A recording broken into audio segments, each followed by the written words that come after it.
Hello, we meet again along the bending road. Remember, no matter where you go in life, two things are for certain. One, you will eventually come to a bend in the road.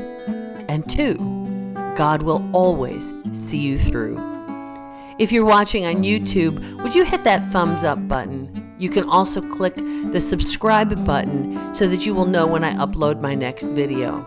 In this way, we work together to encourage each other as we travel life and navigate the bends in our road. Good morning. Welcome back to the Bending Road. It's good to have you here with me today. I want to talk today about something that most of us find a little disgusting. I want to talk about mice. They are not my favorite. And even in Leviticus, this is biblical. In Leviticus 11:29, it says, of all the animals that move along the ground, these are unclean for you.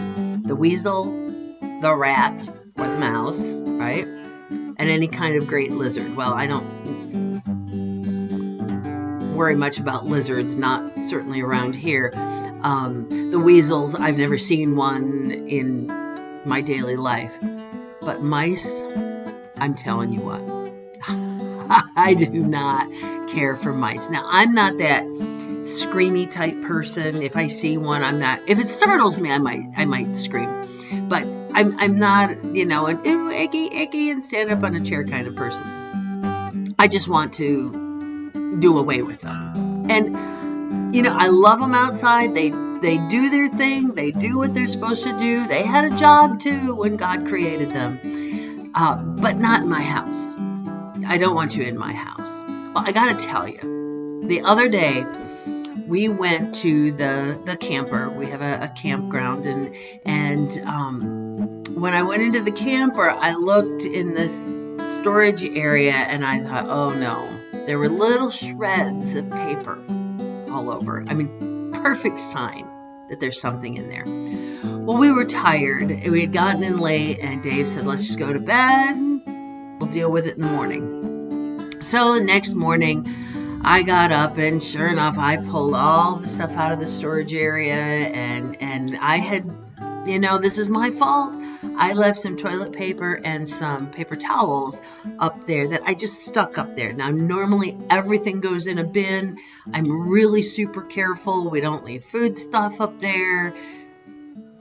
This time I didn't put the paper products in a bin, and the mice got in there. As I'm cleaning it out, cleaning up the little paper shreds, cleaning up all the mouse poop that's left all over, I lifted up one of the cushions, and I saw a bigger problem. I saw some water damage that we didn't know was there. So now, it's not serious. Doesn't look like it's still happening, but there is some things to clean up, and we have some seals to check. So suddenly, I'm faced with a dilemma.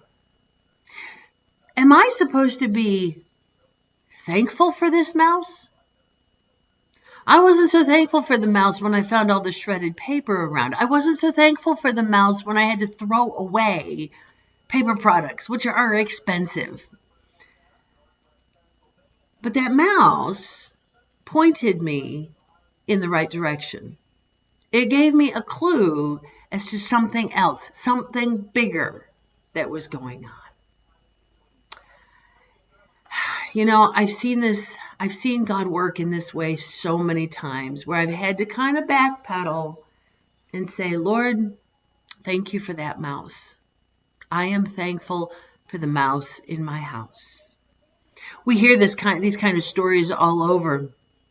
Just recently, a friend of mine was telling me about a cancer journey that she is on. And the truth is if she had not decided to move to a particular place, if she did not sense the call of God to move to that area, and because she moved to that area, she had to find a new doctor. And because she was finding a new doctor, the doctor wanted to do all these tests. And it's like, can't you just take what we've been doing before? And, you get a little frustrated with that. But in that, the doctor decided, no, we don't need to change your regimen for this issue. But while we were doing these tests, We found a spot on your lung. They found cancer. So, should my friend be thankful for that sense of call to move to a new place, for having to find a new doctor, for having to go through all these tests again, which she had done all before, and it just seemed like a waste of money and time and energy? In Ecclesiastes, it says in verse 3:11, it says, He makes all things beautiful in His time. Sometimes we live in a time that doesn't feel so beautiful, right? When I saw that mouse in my house, when my friend had to go through all those tests, it didn't feel beautiful. I've heard other stories where people have gone to the doctors with a pain in their back only to find through an MRI or a CAT scan or something, cancer somewhere or something serious, really big and serious. And then that back pain seems to go away and they never have that back pain again. It was just a pointer. It was just a way for God to move you into that direction to find something bigger. Revelation 21:5 tells us that God makes all things new. When we get frustrated over that mouse in our house, we can trust the God who makes all things new, who created everything in the beginning and continues in that creative process and makes all things new. I think that's what Romans 8:28 is all about. And so often I believe that I hear this verse misquoted. When something bad happens, it's often kind of flippantly said, well, God makes all things good. That is kind of downplaying that worry or that concern or the frustration over an issue. Well, God makes all things new. God works all things together for good. Well, what it says is that God works in all things. He doesn't necessarily take the bad and make it good, right? So we have to be careful there.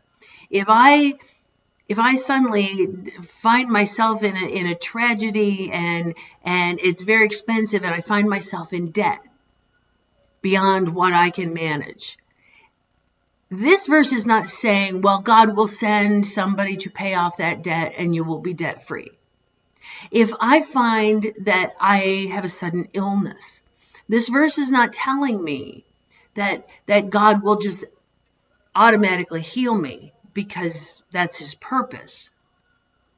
That's not what this verse is saying. It's not saying that everything will turn around and just be perfect.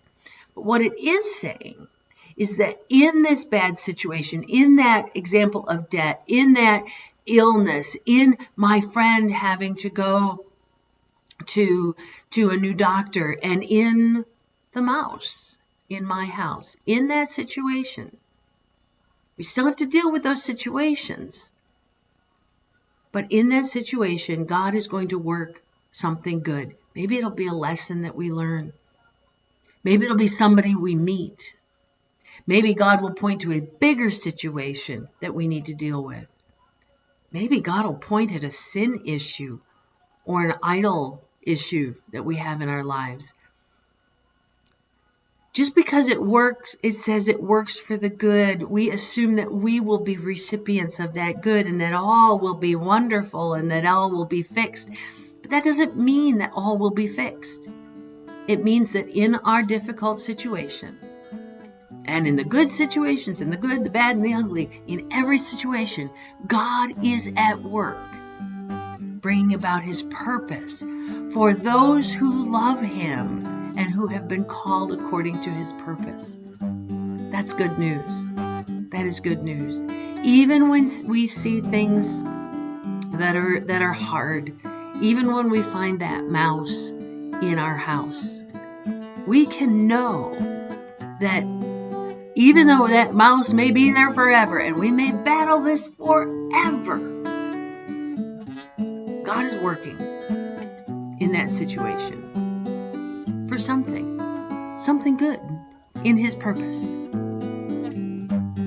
We got to trust. I think that's what this verse is calling us to do, is trust. Trust God in all things. Lean not on our own understanding, but in all our ways acknowledge Him, and He will direct our path. I think that's what this verse is leaning on. I hope today that you don't have a mouse in your house, but if you do, trust that God will see you through that, even if it feels like it never ends. And in that, God is working something good in you. Trust the process. I want you to know that I'm praying for you. I hope that you would share this video with some of your friends, hit the subscribe button and the like button. I would love to build up our subscribers so that we can share these videos even further. Feel free to use this as a tool to say, hey, if you need a little encouragement in this area, check out this video. I would love it if you would share. I would love if we had an even bigger community along this bending road. Have a great day, and we'll see you next week. I am so glad you joined me this week. Let's work together along this journey. Connect with me on social media or on my website at bendingroad.weebly.com. Let me know how I can pray for you as you navigate the bends in your road. And I pray that when you see the bend in your road, you won't be afraid, but you will take the hand of God and keep walking. You are not alone.